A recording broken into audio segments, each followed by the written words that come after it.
Oh, hi. Bye.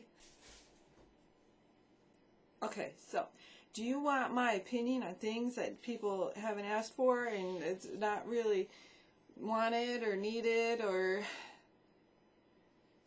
of any importance? Cool. What movies and TV shows I watched last month, meaning November, during November, what I watched. Now, these aren't in any order, so it's not like best to worst, and it's not what order I watched them, but it's just how I wrote them down. Okay. First off, Volcano. Uh-oh, it's hot in here. And how apt, considering Volcano. I need to turn my heat down in just a second. Okay, I'm back. Volcano. So, Volcano is a movie, and it's got a volcano in it in L.A. And it has Tommy has Tommy Lee Jones. It's got the Tommy Lee Jones, and he looks as cute as a button. I didn't really like it very much. It's got some bad graphics. That's not really the thing holding it back, besides, well, it kind of holds back. It's got some bad graphics. It was just bad. It was terrible. It was a bad movie, but Tommy Lee Jones, he's really good at yelling. So if you hear listen to Tommy Lee Jones yell, I would say, okay, go ahead and watch it. What else we got? We got Breakdown. Good movie. Good fucking movie. It is a really good thriller. It kind of reminds me of, the Alfred Hitchcock Presents show, and it's got, these little mysteries. I don't know, it just kind of reminded me of Alfred Hitchcock. I liked it a lot. It has gaslighting in it, for Christ's sake. And it has, real-looking people. That's something you notice a lot in these new movies. Everyone always looks all glammed up, and they're all super attractive, and you don't ever have, real-looking people. And this is real-looking people, and it has Kurt Russell, for Christ's sake. Talk about night. He does a great job, Kurt Russell. He's a good actor. I don't think he gets enough credit, Kurt Russell. Plus, he has gorgeous eyes.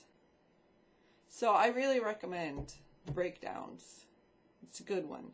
I don't know how I never heard of it before. Maybe I did hear of it and then I forgot about it back when I was young or something. I don't know. Really good. What else did I watch? I watched Gorilla Interrupted.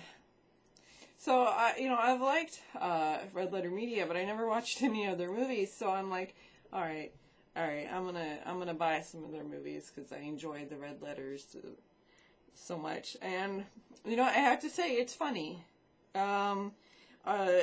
If you really like Red Letter Media and you haven't watched any movies, I would say watch this one for sure. Or if you just like low budget movies, I don't know. It's goofy, it's funny. It's got that really annoying actor guy, the Garrett fella. I could do with less of him. Plus, Mike looked like a cutie patootie. His accent, he was doing an accent, so that, meh. But it's with the green hair and his outfit, and he was Mike looks like a cutie patootie in that one. What else did I watch? I actually haven't finished watching this. I just started watching it. It's called Cranford. It's a miniseries, and it's British, and it's period, and it's very good, and it has great lighting. It's very, very funny. And it has great costumes, and it has really good sets, and it's very funny. And it has, Dame Judi Dench. And it's funny.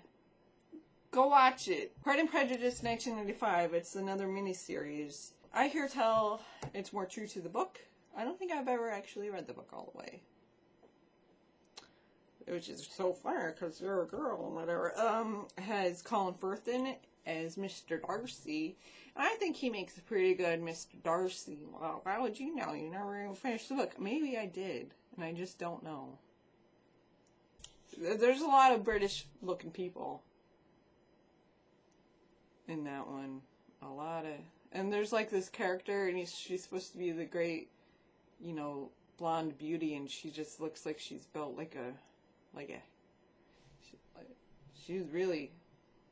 she was a big gal. Not fat, but just structure. Another movie I watched, Love and Friendship. It's bad. It's got, who's that actress? The one, Kate Beckinsale. And so this is a newer movie. It's another period movie. I managed to suffer through the whole thing. So Kate Beckinsale's in it as the lead, and her face is completely frozen because of all the Botox and all that shit. And she wasn't good at acting. When is she ever good at acting? And there's like another lady in there, and she wasn't good at, she was really phoning it in. Also, everyone was phoning it in. It was bad. This is a bad one. So the next one, I'd seen it before, but I decided to rewatch it. So Sense and Sensibility, the 1995 movie. It was good. That's a good one. I enjoy that one. It has Kate Winslet, it has Emma Thompson in it, and it has Alan Rickman. And it's funny, and it has great sets, and it has really nice costumes. It has nice, those. But the one really negative thing is Hugh Grant. I don't like Hugh Grant at all. And Hugh Grant, he just minces around like he's holding something in his butt cheeks. I made that joke on Twitter. Follow me on twitter.com/InuitInua for more funny jokes and insights like that. I just don't like Hugh Grant. He's just Hugh Grant in every movie, and he's just Hugh Grant. So that's the one downside. It's a good one. Alan Rickman is really nice in that one, and so is Kate Winslet. So it's good. Another one I watched, Dante's Peak. I've seen Dante's Peak for a long time, since probably it came out. I saw it on the VHSs for rent. Then of course they would play it on TV a lot, and so I decided to rewatch that last month when I was feeling bad. And Volcano was at the end of the month. I'm like, well, I watched Dante's Peak. I gotta watch Volcano, right? Because it came out like the same year. They did that a lot. They still do that a lot. They have like two same movies. Dante's Peak is so much better. It has Pierce Brosnan and Linda Hamilton. And I'm not usually a Pierce Brosnan kind of looking. I'm not usually a Pierce Brosnan gal in the sense that he's kind of like really pretty for me, but he kind of made me swoon a little in this one, just because he was going for Linda Hamilton. Now, Linda Hamilton is an attractive woman, but she's not like what you would really consider it, like big, glamorous, woman. So it's like, he's so gorgeous, he's going for the normal-looking lady, good-looking, normal-looking lady, and it's like, oh, lovely, I love it. So I think it's just a better movie overall. I think the story is so much better, and it's more cohesive, and the effects. They have practical effects at the wazoo, and they have some CGI, but it's like practical effects, and it looks so good, and there's miniatures, and it looks so good. It's a cool movie. It is a cool movie. It has a lot of cliches, but like I said, it's intense. Like, I've seen it multiple times, and I still get like, when I watch it. Don't interpret that in any weird way. So I also watched Jane Eyre, 97. There's a lot of Jane Eyre movies. This one was a made-for-TV one. So it has Samantha Morton in it, and oh my gosh, did I also watch that in November, or was that October? The Elizabeth Golden Age. I'd seen those before, but I like rewatching them. The Samantha Morton's in the Elizabeth Golden Age, and so I'm like, fuck, I really like Samantha Morton in this movie, so I'm gonna watch Samantha Morton movies. So I watched the Jane Eyre one. She plays Jane Eyre, and she does a really good job. And you know what else who does a really good job? The fella playing Rochester. That's a really good job. And just overall, the casting was really good. It had really good feel to the movie, and of course, it looked nice and all that. It's a very fine film. I also like that they really planed down the Samantha Morton. There's another version where the Jane Eyre is like this really pretty woman, and it's like, no, she's supposed to be like plain pretty, not gorgeous. So, good job. The thing I've been watching is The Walking Dead. I stopped watching that like 2 seasons ago. like the end of season 5. It was like 2 episodes away from the end of the season. I'm like, oh, fuck it. I'm not watching it anymore. And I'm like, okay. I'll rewatch, I'll watch Walking Dead again. And I'm all caught up. I'm stuck watching it again, but it's not very good. I mean, the Daryl needs to cut his hair. Why is it brown now? The first season, he's blonde. What is his brother's name? I can't think of it. Merle.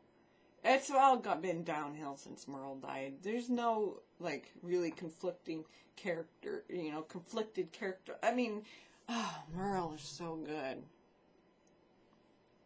And he's kind of hot. Anyway, so they're still in fucking Georgia. But they're not. They're in Alexandria. That is not fucking Alexandria, alright? They're going around, oh, we're gonna leave this little sub-development. Oh, look, there's rural stuff everywhere.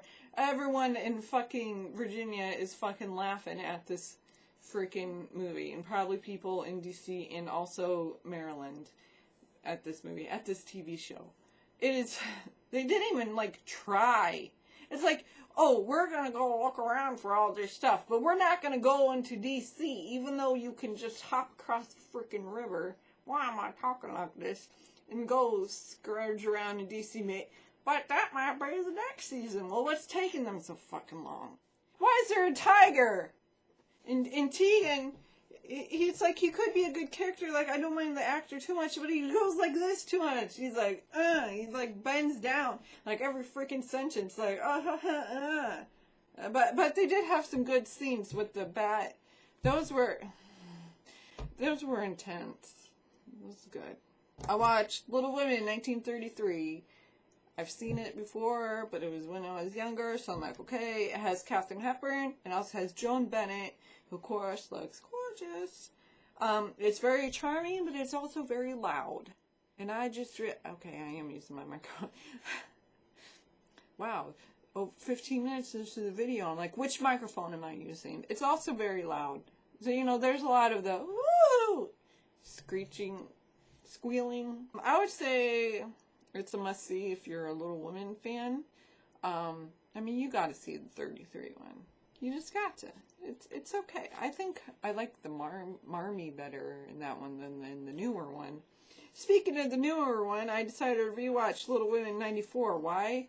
I don't know, just for comparison. And it's like, well, shit, now I gotta watch the 44. I don't want to watch, what was it, like 44, 46? I don't know. So, Little Women 94, of course, has great sets, great costumes, Christian Bale, It's good casting overall, except for Susan Sarandon. I don't really like Susan Sarandon as a Marmee. It comes across as very, not Marmee. She's just really, you could tell she's, like, really acting. And that one does kind of make me emotional, like, with the Beth thing, more so than the 33. But I don't know why I said but. We're moving on. Emma, 1997. What's the movie? It has Kate Beckinsale and it has that Samantha Morton lady I was talking about. Oh, they made her look pretty derpy for that, which suited the character. Kate Beckinsale does a pretty good job. I like her as Emma. It's charming. It's pretty good. I would say that's a good one. I haven't seen the one with Gwyneth Paltrow, and I don't really want to. I like Kate Beckinsale. She looks so different. She looks so young. She looks different. It's good. I started watching Emma 2009 miniseries, and it has Zero Cool in it, the actor. I couldn't finish it. Oh, it also says Dumbledore in it. Couldn't finish it. It's like I can see the electric lines in your building here. It's like the old build. I could see it, but I can look past that. But I couldn't look past the main actress. She was weird. She kept making all these weird faces, and she looks like the kind of girl that likes to smell farts. If that's descriptive. Like that. Like, she probably, farts and laughs at it really hard. and probably sniffs it up. That's how she looked. So I only got like an episode and a half into that, and I'm like, fuck it, no. I watched Farewell My Queen. Good movie. It's in French, so you have to read subtitles unless you're like, no French well enough. I was like wrapping presents while I was working on the other Christmas crafty stuff while watching it, so it really got to work out with my of the old brain here remembering French, and it's like, oh okay, yeah, I know what they're talking about, kind of. So when I couldn't look at the screen, I mean. So it has Diane Kruger as Marie Antoinette. Yeah, it's Marie Antoinette movie. It's very good. It has beautiful costumes, beautiful sets. Why? Because they filmed it in Versailles and also the castles. I mean, the lighting. Ugh. So this in Cranford has really good writing.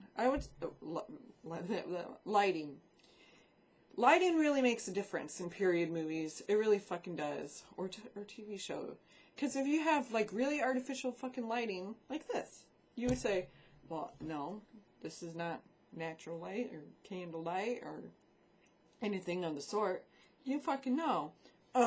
Great lighting.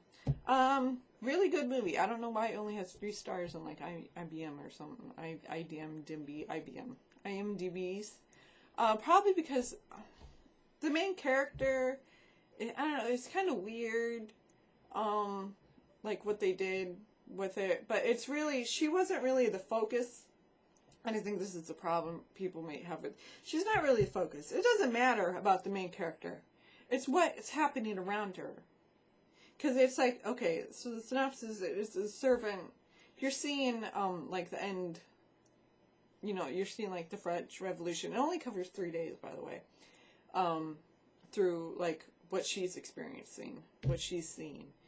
And so it's like, she doesn't freaking matter. So everything around her that matters. I'm making things on my desk. So it's pretty interesting. I would say go for it. I would say go for it if you're interested in that kind of things. Just a few more. The Woman in White. And it had, the fella from The Walking Dead, you know, the Coral's dad, Rick. So he's in it. He's doing his normal, you know, I guess voice, you know, British. It's pretty I kind of rather just read the story.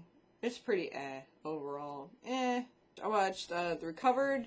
It's a Red Letter Media movie, and it's like a thriller. It was like more of like a serious movie for them, and it's like a thriller kind of, and it's okay. It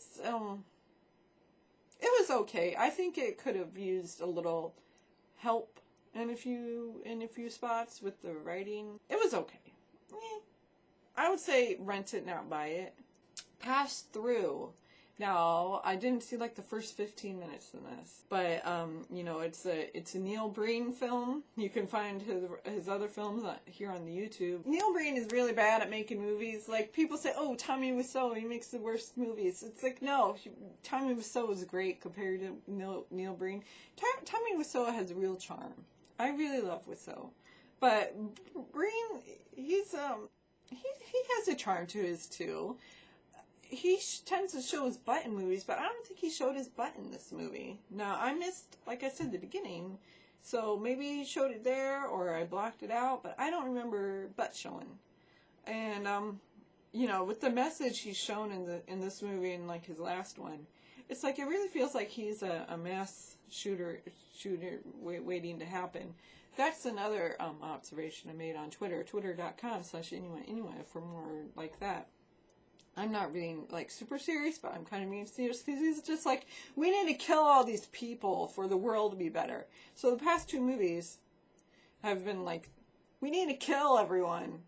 Millions. Okay, so the last one, I don't even know if I should include this because it's like a short film going with the RLM theme. It's pork in space.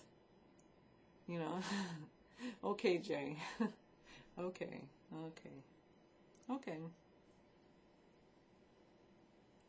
Pork.